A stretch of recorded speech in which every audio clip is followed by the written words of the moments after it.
예수님께서 예루살렘에 입성하기 전에 여리고 땅에서 소경 바디메오를 고쳐주셨습니다. 세상의 모든 소경을 다 고치신 것은 아니었습니다. 이 소경을 고치는 것은 메시아가 오셔서 하실 사역이 눈먼 자를 뜨게 하며 그 말씀을 성취하기 위해서 보여주신 기적이었던 것입니다. 예수님께서 여리고를 떠나서 이제 예루살렘으로 올라가십니다. 이 당시에 지금도 마찬가지지만 여리고 땅은 해수면보다 약 250m 낮은 저지대였습니다. 그 여리고를 떠나서 예루살렘으로 올라가시는데 예루살렘은 해수면보다 750m에서 한 820m 정도 되는 고지대였습니다. 한번 상상해 보세요. 이 여리고 땅에서 예루살렘으로 올라가려면 약 1000m 고지를 향하여 올라가야 합니다. 이제 예수님께서 십자가를 지시려 이제 언덕에 해당되는 1000m 고지를 향하여 예루살렘 도성을 향하여 나아가고 있는 것입니다. 사랑하는 성도 여러분, 예루살렘 도성이 왜 이렇게 높은 곳에 위치해 있을까요? 전망이 좋으라고, 또 사람들 보기에 좋으라고 이렇게 높은 지대에 만들어 놓은 게 아닙니다. 하나님께서 예루살렘 도성에 함께 하시며 세상을 통치하시는 곳이 예루살렘이라는 의미와 상징성을 가지고 있는 것이 바로 예루살렘 도성이었고 그 도성 안에 있었던 성전이었던 것입니다. 하나님의 주권 아래 세상의 모든 것이 통치되고 있다는 것을 상징하기 위해서 높은 곳에 예루살렘 도성과 성전을 지었던 것입니다. 다시 표현합니다. 하나님께서 세상을 바라보시면서 내려다보시면서 온 세상 여리고와 벳세다와 수많은 지역을 다 통치하고 계시다는 것을 보여주는 상징적인 도시가 예루살렘이었단 말입니다. 하나님의 주권이 주께 있다는 사실을 보여주는 도시였죠. 그런데 예루살렘의 현실은 어떻습니까? 이런 하나님의 모든 기능을 잃어버린 곳이 예수님 당시의 성전과 예루살렘 성이었습니다. 사람의 통치가 있었죠. 그리고 로마 사람들의 통치가 있었습니다. 어디를 봐도 하나님의 통치가 없는 겁니다. 하나님의 주권이 다 사라져버린 도성이 바로 예루살렘이었던 거예요. 그래서 오늘 성경 1절은 이렇게 시작합니다. 우리 1절을 다 같이 읽겠습니다. 그들이 예루살렘에 가까이 와서 감람산 벳바게와 베다니에 이르렀을 때 예수께서 제자들 둘을 보내시며, 예루살렘에 가까이 왔을 때 벳바게와 베다니에 도착했다라고 나와 있습니다. 이 벳바게라는 뜻은, 벳은 집이라는 의미이고요, 바게는 덜 익은 무화과 나무해라는 뜻입니다. 벳바게라는 뜻은 붙여보면 이렇습니다. 덜 익은 무화과 나무가 있는 집이라는 뜻이고요. 또 오늘 성경에 베다니에 이르렀다라고 말씀하고 있죠. 베는 집이고 다니는 슬픔입니다. 이걸 붙여서 말하면 슬픔의 집이라는 뜻입니다. 사랑하는 성도 여러분, 이게 우연이 아닙니다. 우리 예수님께서 예루살렘 가까이 왔을 때 베다니와 벳바게에 도착하셨답니다. 본래 하나님께서 주신 기능을 잃어버린 예루살렘이 덜 익은 무화과 나무 같은 집이었다는 상징적인 표현입니다. 다시 표현하면 쓸모 없어졌다는 겁니다. 슬픔의 집이 되었다는 것이죠. 하나님의 주권이 있어야 살아있는, 먹을 수 있는 무화과 같은 집이 되는데, 하나님의 주권이 있어야 기쁨의 집이 되는데 하나님의 주권이 사라졌어요. 사람들이 다스립니다. 제사장, 서기관, 바리새인들이 주권을 발휘합니다. 그리고 로마 정권이 주권을 가지고 있습니다. 이런 집은 쓸모없는 집, 슬픔의 집이 된다는 거예요. 성도의 인생도 그렇습니다. 하나님의 주인 되심이 사라진 사람들이 슬픔의 집 베다니가 되는 겁니다. 여러분의 가정이 그때 베다니가 되는 거예요. 여러분이 살아가면서 재물이 없을 수도 있고 건강이 없을 수도 있지요. 그러나 하나님께서 주인 되십니다. 하나님이 다스리십니다. 하나님이 나의 주인님 되십니다 라는 하나님의 주권이 살아있는 집은 쓸모가 있는 집이 됩니다. 그러나 하나님의 주권이 다 사라져버린 집은 벳바게, 덜 익은 무화과 나무의 집, 쓸모없는 집과 교회가 된다는 사실이죠. 성경은 이걸 우리에게 경고하고 있는 것입니다.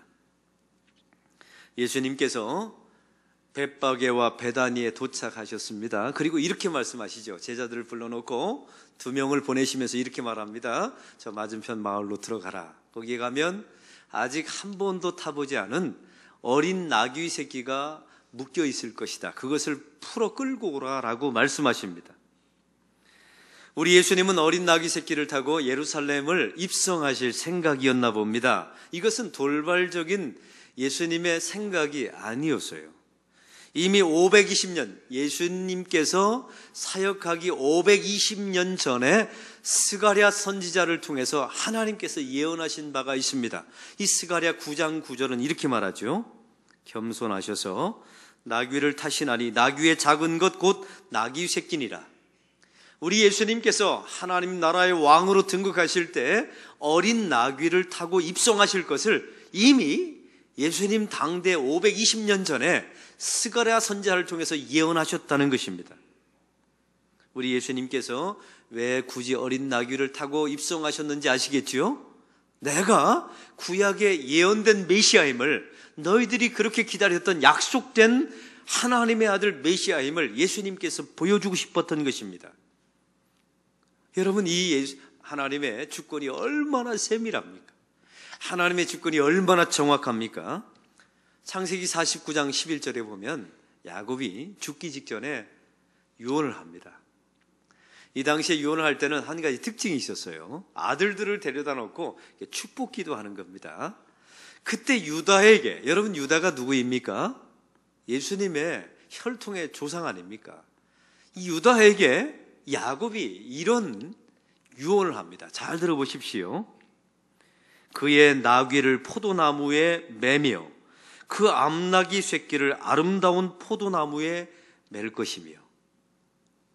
이 말씀에 여러분 느껴지는 게 있죠. 예수님이 오시기 전에 이 창세기는 수천 년 전에 일어났던 사건입니다. 그 예수님의 조상이었던 유다에게 아버지 야곱이 이렇게 유언하고 이렇게 축복했다는 것이죠. 암나귀 새끼가 포도나무에 매일 것이며. 그 암나귀 새끼가, 포도나무는 누구입니까? 여러분 신약에 보면 포도나무는 항상 이스라엘 백성과 오실 메시아 예수 그리스도를 상징하는 나무입니다. 할렐루야. 보십시오. 이미 수천 년 전에 하나님께서 이 예언을 통하여, 약속을 통하여 어린 나귀 새끼가 메시아이셨던 포도나무에 매일 것이라고, 예수님이 어린 나귀를 탈 것임을 상징적으로 보여주고 있었던 것입니다. 예수님은 하나님의 주권에서 단 한 번도 벗어난 적이 없으셨습니다. 우리 예수님은 하나님의 뜻에 따라 정확하게 움직이셨죠. 예언이 있었고 그 예언의 성취가 메시아였던 것입니다. 하나님의 주권을 보십시오. 예언은 반드시 성취하십니다. 할렐루야.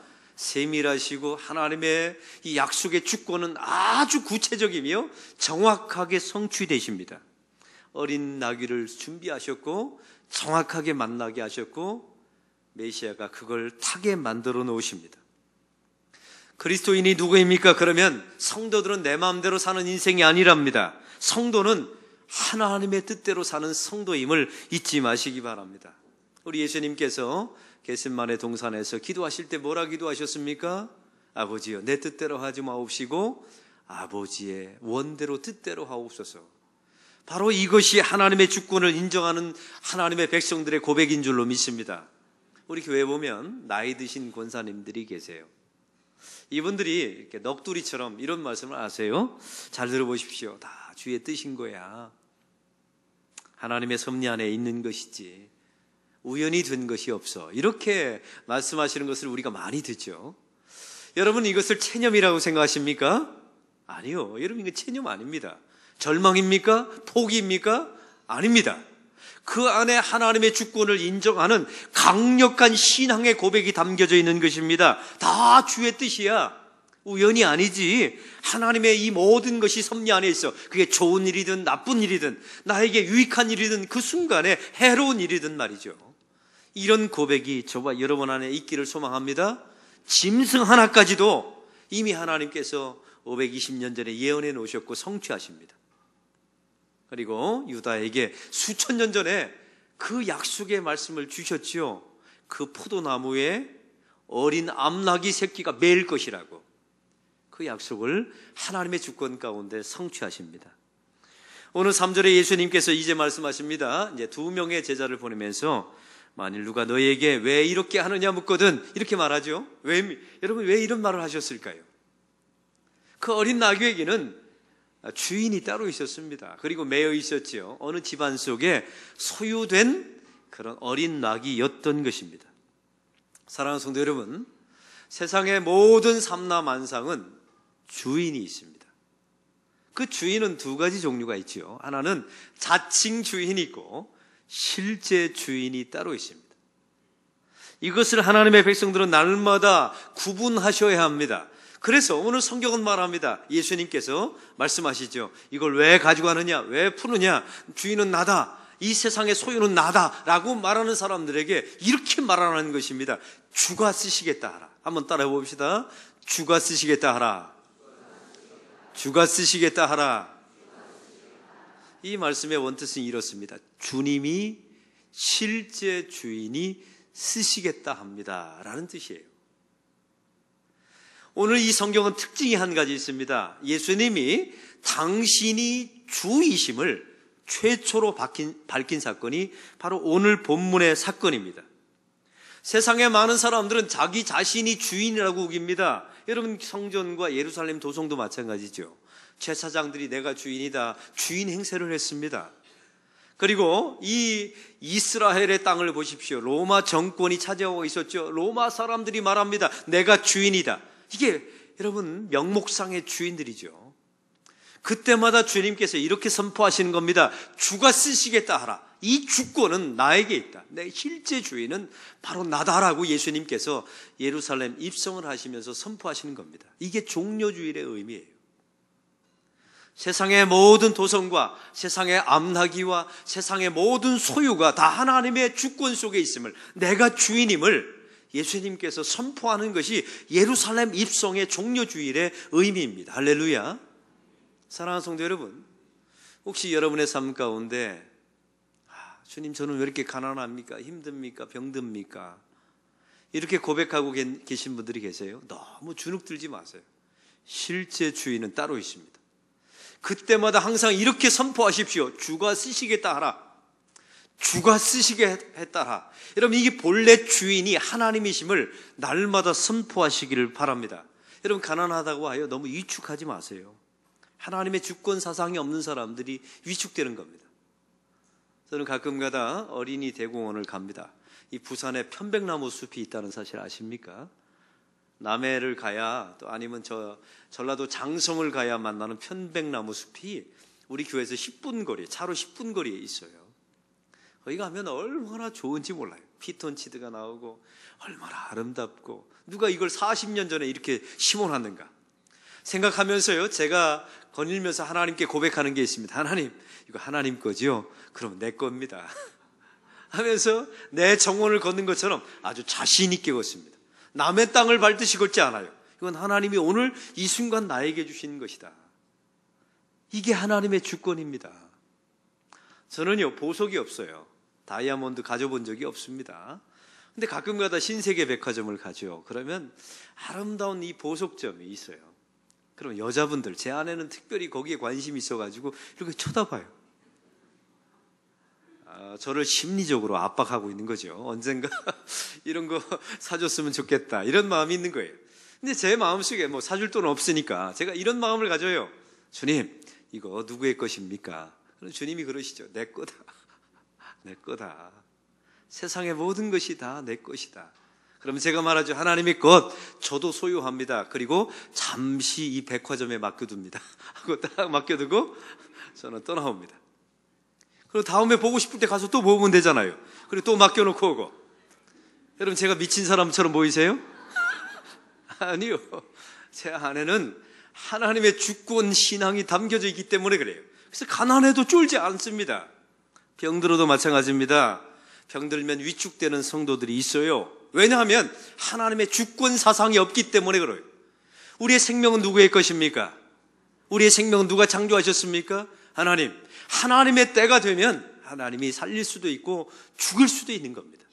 세상에는 자칭 주인이 많습니다. 여러분을 다 묶어놔요. 욕심에 묶어놓고, 이생의 자랑에 묶어놓고, 탐심에 묶어놓고, 사람에 묶어놓습니다. 그때마다 예수 믿는 사람들은 선포하셔야 합니다. 주가 쓰시겠다 하라. 나의 인생의 주인은 하나님이십니다. 나를 풀어놓으라고, 내 마음을 묶지 말라고, 내 인생을 엮어놓지 말라고 날마다 선포하십시오. 그러면 주인이 바뀝니다. 그러면 절대로 여러분을 묶어놓지 못합니다. 이런 역사가 일어나기를 소망합니다. 예수님께서 어린 나귀 새끼를 타고 입성하십니다. 어릿광대처럼 기우뚱기우뚱하며 걸어가셨죠. 요세푸스 기록에 의하면요, 이게 어린 나귀를 탔으니까 성인이니까 발이 땅에 닿았다 합니다. 질질 끌고 가신 거예요. 이 모습 보면 상상하는 게 있죠. 너무 바보 같으세요. 그래서 어떤 신학자는 바보 예수라고 예수님의 별명을 붙여놓으셨습니다. 이 당시에 전쟁터에 나갈 때는 백마를 탔답니다. 그런데 오늘 성경에 보니까 이 당시에 누군가와 화친을 하려 갈 때는 나귀를 타는 풍습이 있었답니다. 오늘 본문에 예수님께서 어린 나귀를 타고 바보 같은 모습을 연출하는 이유가 무엇입니까? 그 당신의 죽음을 통하여 하나님과 우리 사이를 화친하게 하기 위해서 하나님께서 이 어린 나귀를 타신 줄로 믿습니다. 예수님의 모습은 바보 같았습니다. 연약했죠. 자기 자신의 불가능한 모습처럼 보이는 모습을 연출하셨습니다. 그리고 예수님께서는 죽기까지 순종하셨습니다. 그리고 그 골고다의 언덕을 너무나 무기력한 모습으로 예수님은 걸어 올라가셨죠. 그의 결과는 무엇이었습니까? 패배였습니까? 아니요, 승리였습니다. 궁극적인 부활의 승리가 예수님에게 주어졌습니다. 하나님의 주권을 믿는 성도들은 하나님이 살아계심을 믿으셔야 합니다. 하나님이 여러분의 형편을 다 아심을 믿으셔야 합니다. 그리고 저와 여러분의 실제 주인은 하나님이심을 믿으셔야 합니다. 그래서 세상의 방식을 쓰면 안 됩니다. 백마를 타고 창과 칼로 세상을 제압하려 들면 안 됩니다. 바보처럼 하나님의 방식으로 두들기면 맞고, 침 뱉으면 더러워지고, 죽이면 죽임을 당하고, 이게 하나님의 바보 같은 방식이에요. 이건 누가 이 길을 끝까지 가냐면 하나님의 주권을 믿는 사람만 이 길을 갈 수 있습니다. 하나님의 주권을 믿지 않는 사람들은 절대로 어린 나귀를 타고 바보 같은 모습으로 하나님의 나라 가지 않습니다. 사람들은 외칩니다. 호산나 호산나. 이 호산나의 의미는 지금 구원하소서. 한번 따라해 봅시다. 지금 구원하소서. 지금 구원하소서. 백성들이 종려나무 가지를 들고 외칩니다. 지금 구원하소서. 이 말은 이런 뜻입니다. 본래 신학적인 원래 뜻은 하나님 지금 우리를 죄에서 구원하소서. 우리는 죄를 많이 지었습니다. 스스로 해결할 수 없습니다. 그래서 이 지독한 죄에서 예수님 당신이 우리를 구원하소서. 이게 본래 호산나의 의미였어요. 근데 이 백성들을 보십시오. 뭐라고 외친 겁니까? 호산나라고 외쳤는데 의미는 달랐어요. 로마의 정권으로부터 우리를 구해 주십시오. 로마의 핍박으로부터 우리를 구해 주십시오. 이 가난에서부터 우리를 구해 주십시오. 이 압제에서부터 우리를 구해 주십시오. 이렇게 고백했다는 거예요. 하나님의 주권을 믿는 사람은요, 이 죄의 참혹함과 죄의 지독함을 아셔야 돼요. 왜요?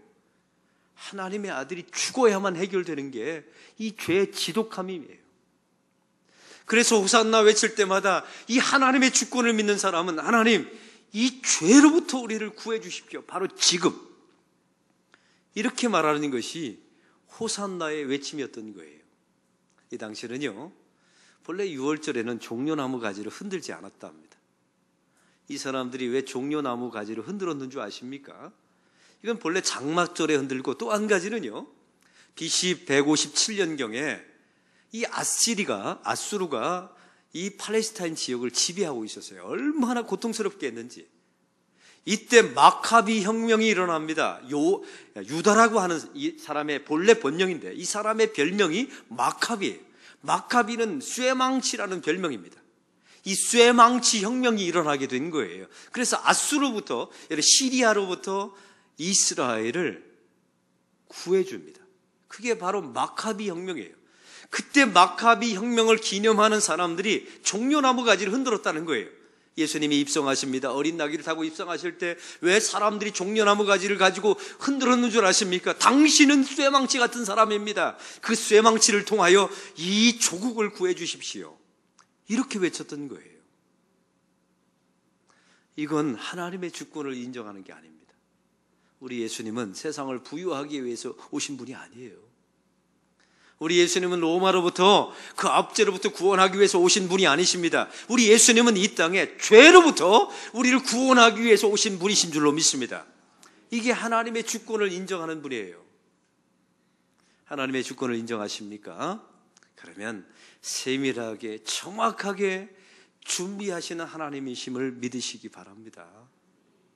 하나님의 주권을 인정하지 않는 사람은 여러분의 집이 벳바게가 될 거예요. 덜 익은 무화과 나무 같은 집, 쓸모없는 집이 되어버릴 겁니다. 하나님의 주권을 인정하지 않는 사람은 배단의 집이 될 겁니다. 슬픔의 집이 될 거예요. 그러나 하나님의 주권을 인정하는 사람들, 하나님이 통치하십니다. 하나님이 나의 주인 되십니다. 이걸 날마다 고백하는 사람들은요, 기쁨의 집이 돼요. 좀 가난해도, 병들어도 하나님이 내 주인입니다.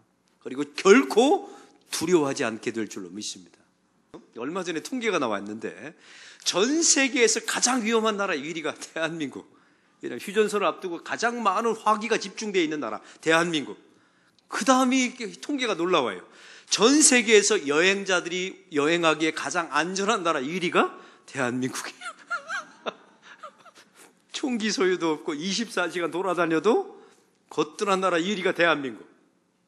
저는 이걸 보면서 이런 고백합니다. 하나님이 지켜주시면 가장 안전한 나라가 될 줄로 믿습니다. 제가 부산에 이사 올 때요, 담임으로 올 때 이런 마음이 들었어요. 첫 번째 마음은 따뜻한 데 가서 좋다. 두 번째는 휴전선에서 멀어서 너무 좋다. 이런 마음을 가지고 왔네요. 그런데 부산에 와보니까 이게 기가 막힌 일이 벌어진 겁니다. 고리 원자력 발전소가 바로 옆에 있어요. 저게 공격 대상에 몇 번째 순위 안에 든답니다. 그러면 낙진 지역의 1호가 부산 지역이에요. 또 지난주에 뉴스가 나왔는데 만약 전쟁이 발발하게 되면 북한이 제일 먼저 핵미사일을 발사할 장소 가운데 하나가 부산항이랍니다. 왜냐하면 미군이 상륙하기에 저지하기 위해서요. 제가 이걸 들으면서요, 이런 마음이 들었어요. 아, 잘못 왔다. 여러분, 제 마음속에 이런 확신이 들었습니다. 세상에 안전한 곳은 없습니다. 저희 고모님에게 제가 개인적으로 이제 메시지를 보낼 거예요. 고모님, 미국 땅에서 교통사고로 죽을 확률과 이 한국 땅에서 전쟁으로 죽을 확률이 뭐가 높다고 생각하십니까? 교통사고로 죽을 확률이 훨씬 높아요. 암으로 돌아가실 확률이 훨씬 높습니다. 사랑하는 성도 여러분, 하나님의 주권이 있는 사람은 절대로 두려워하지 않습니다. 여러분, 김정은 정권이 제일 싫어하는 게 뭔지 아세요? 두려워하는 거예요, 우리가. 그래서 예수 믿는 사람들을 제일 싫어하는, 공산주의자들이 싫어하는 이유가 여기 있어요. 예수 믿는 사람들은요, 죽음을 두려워하지 않거든요. 살면 할 일이 있어서 좋고, 죽으면 갈 곳이 있어서 좋고, 한번 붙어보자. 한번 해보려면 해보자. 하나님이 막아주시면 막을 수 있고, 터지면 터질 수 있다. 한번 해보자. 이런 마음이 있다면 결코 침공에 오지 못할 줄로 믿습니다. 사랑하는 성도 여러분, 하나님의 주권이 있는 사람은 두려워하지 않습니다. 하나님의 주권이 있는 사람은 세밀하게 준비하신 하나님의 손길을 믿습니다. 어린 나귀를 준비하셨던 그 하나님의 손길을 믿습니다. 하나님의 주권을 인정하는 사람들은 하나님, 나를 죄에서부터 구원해 주십시오. 하나님을, 예수님을 자기를 부유케 하는 일에 써먹지 않습니다. 오직 이 죄로부터 구원하실 이는 하나님, 예수님 당신뿐이십니다. 이 고백이 종료주일의 온전한 의미인 줄로 믿습니다. 하나님.